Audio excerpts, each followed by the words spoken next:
करीब 9 दिनों की तेज़ी के बाद आज बाज़ार लगातार दूसरे दिन गिरकर बंद हुआ और बाज़ार की इस उतार-चढ़ाव ने निवेशकों को काफ़ी कन्फ्यूज़ कर दिया है। ख़ासकर टीसीएस और इन्फोसिस के नतीजे आने के बाद आईटी शेयरों को लेकर काफ़ी निराशा जताई जा रही है। एक्सपर्ट्स का मानना है कि आने वाले दिन आईटी कंपनियों के लिए काफ़ी मुश्किल भरे होंगे और अगर अमेरिका में रिसेशन बढ़ता है, अमेरिकी इकोनॉमी मंदी में जाती है, तो यह भारतीय आईटी कंपनियों के लिए बुरी खबर होगी। टीसीएस और इन्फोसिस की चौथी तिमाही के नतीजों से इसके संकेत मिल चुके हैं और आने वाले दिनों में मिड कैप आईटी कंपनियों के नतीजे आएंगे तो यह पता चलेगा कि उन पर किस तरह का इम्पैक्ट जो है वह अमेरिकी और यूरोपियन मार्केट का पड़ा है। मैं हूं मनी कंट्रोल से राकेश रंजन और मैं बात कर रहा हूं कि मौजूदा माहौल में जब मार्केट की दिशा को लेकर काफ़ी कन्फ्यूजन है, इन्वेस्टर्स और मार्केट पार्टिसिपेंट को यह समझ नहीं आ रहा कि बाज़ार आखिर 2023 में किस तरह का रिटर्न देने जा रहा है, तो ऐसे में आखिर दांव कहाँ लगाया जाए और अगर शेयरों में निवेश करना है तो कौन सा सेक्टर अच्छा रहेगा जिसमें आपको फिक्स रिटर्न इंस्ट्रूमेंट के मुकाबले ज़्यादा मुनाफा मिल सकता है। तो ऐसे में अगर कई सेक्टर को देखने के बाद जो एक सेक्टर अच्छे दिख रहा है, जिसमें उम्मीद दिख रही है, वह है बैंकिंग सेक्टर। इसकी कई वजह हैं और निफ्टी बैंक इंडेक्स को अगर देखा जाए तो उसके हाल में जो उसका प्रदर्शन रहा है, खासकर पिछले एक महीने की बात की जाए तो ऐसा लगता है कि बैंकिंग सेक्टर में आने वाले दिनों में अच्छा परफॉर्म करने की क्षमता है और यह मौका है कि बैंकिंग सेक्टर और ख़ासकर कुछ मजबूत बैंकों के शेयरों में निवेश कर अच्छा मुनाफा कमाया जाए।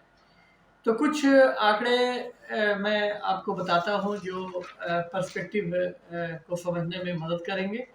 और सबसे पहले मैं बता दूं कि निफ्टी बैंक इंडेक्स के अगर एक महीने के रिटर्न की बात करें तो यह 7.32% रहा है और यह रिटर्न जो है सेंसेक्स के एक महीने के रिटर्न के मुकाबले में काफ़ी ज़्यादा है, क्योंकि एक महीने में सेंसेक्स ने 3.52% का रिटर्न दिया है। इस तरह सेंसेक्स के मुकाबले निफ्टी बैंक इंडेक्स का रिटर्न दोगुना से ज़्यादा रहा है।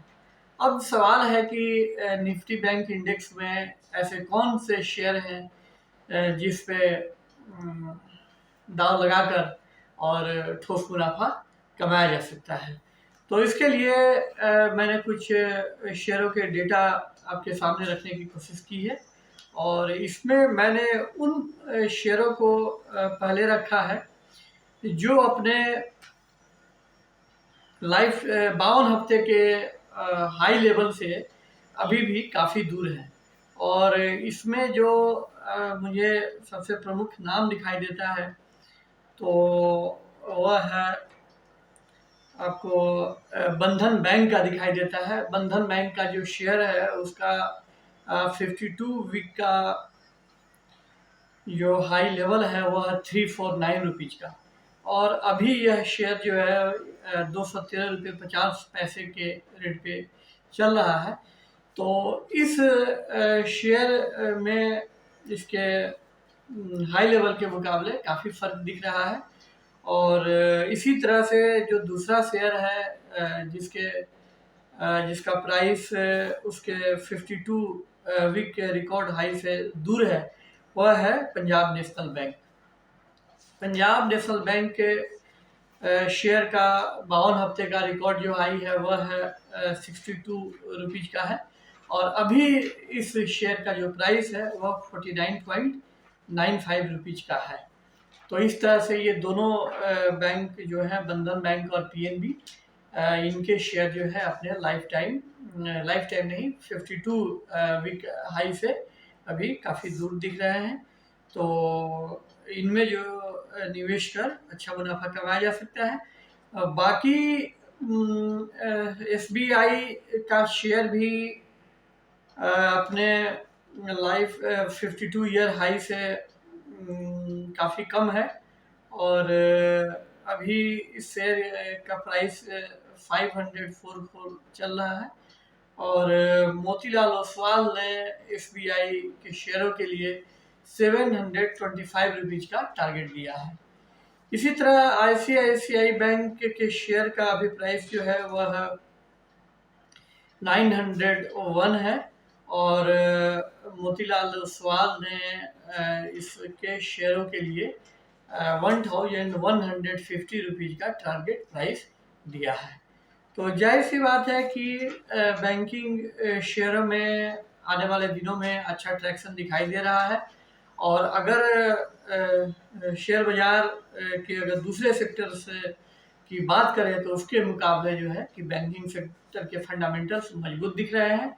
और अभी एचडीएफसी बैंक ने नतीजों का ऐलान किया है। तो एचडीएफसी बैंक का जो नतीजा है बहुत अच्छा नहीं है, क्योंकि मार्जिन पर थोड़ा सा दबाव देखने को मिला है, लेकिन नतीजा खराब भी नहीं है। एक्सपर्ट्स का कहना है कि एचडीएफसी बैंक के नतीजे को स्टेबल कहा जा सकता है। शनिवार यानी 22 अप्रैल को आईसीआईसीआई बैंक के नतीजे आने वाले हैं। तो आईसीआईसीआई बैंक के नतीजे आने के बाद हमें थोड़ा सा अंदाज़ा मिलेगा कि आने वाले समय में बैंकों का, बैंकिंग शेयरों का जो प्रदर्शन है वो किस तरह से रहेगा।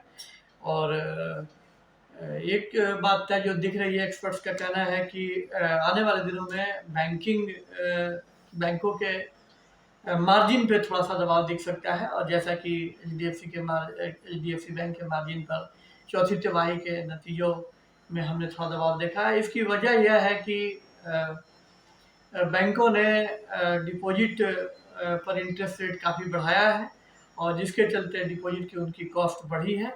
और बैंकों के लिए मजबूरी भी है डिपॉजिट रेज करना, क्योंकि जिस तरह से क्रेडिट ग्रोथ बहुत अच्छी है, तो उस क्रेडिट ग्रोथ को पूरा करने के लिए, लोन की डिमांड को पूरा करने के लिए उन्हें पैसे जुटाने ज़रूरी हैं। और इसके लिए बैंक थोड़ा ज़्यादा इंटरेस्ट रेट ऑफर करने को तैयार है, और इस वजह से उनके मार्जिन पर थोड़ा असर दिख सकता है। इसके बावजूद कुल मिला के उनके जो क्रेडिट ग्रोथ है वह अच्छा रहने की उम्मीद है। और इस वजह से जो FY24 है वह बैंकिंग सेक्टर के लिए अच्छा दिख रहा है, क्योंकि इकोनॉमी के कई सेक्टर से क्रेडिट की अच्छी डिमांड देखने को आ रही है। इसमें कॉरपोरेट है, एसएमई है, और इसके अलावा रिटेल सेक्टर से भी अच्छी जो है क्रेडिट की मांग आ रही है। हमने देखा है कि मार्च में जो पैसेंजर व्हीकल्स की बिक्री है वह फाइनेंशियल ईयर 2018-19 में जो बिक्री थी उसके मुकाबले 26% ज़्यादा रही है।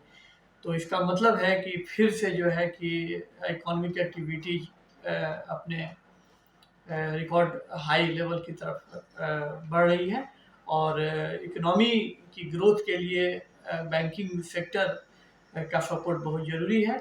और बैंकिंग सेक्टर इस सपोर्ट के लिए खुद को तैयार कर रहा है, और वह डिपॉजिट जुटा रहा है, और जिसके लिए वह थोड़ा ज़्यादा इंटरेस्ट रेट ऑफर करने को तैयार है। तो इस तरह अगर आप मीडियम टर्म में अच्छा मुनाफा कमाना चाहते हैं तो बैंकिंग सेक्टर में अच्छी उम्मीद दिख रही है। और ख़ासकर जो मजबूत फंडामेंटल्स वाले बैंक हैं तो उनमें जो है कि आप निवेश कर सकते हैं। और बैंकिंग सेक्टर के जो फंडामेंटल्स हैं वो काफ़ी अच्छे दिख रहे हैं। एनपीए के बुरे दौर से बैंकिंग सेक्टर, खासकर सरकारी बैंक जो है वो काफ़ी हद तक बाहर निकल चुके हैं, और आने वाला समय जो है उनके लिए काफ़ी संभावनाशील है। यह है बैंकिंग सेक्टर और निफ्टी बैंक को लेकर आज की हमारी बातचीत। अगर आपको यह वीडियो अच्छा लगा तो इसे लाइक करें, और अभी तक अगर आपने हमारे यूट्यूब चैनल को सब्सक्राइब नहीं किया है तो इसे सब्सक्राइब कर दें। और बहुत जल्द हम आपसे नए वीडियो के साथ मिलेंगे। तब तक के लिए नमस्कार।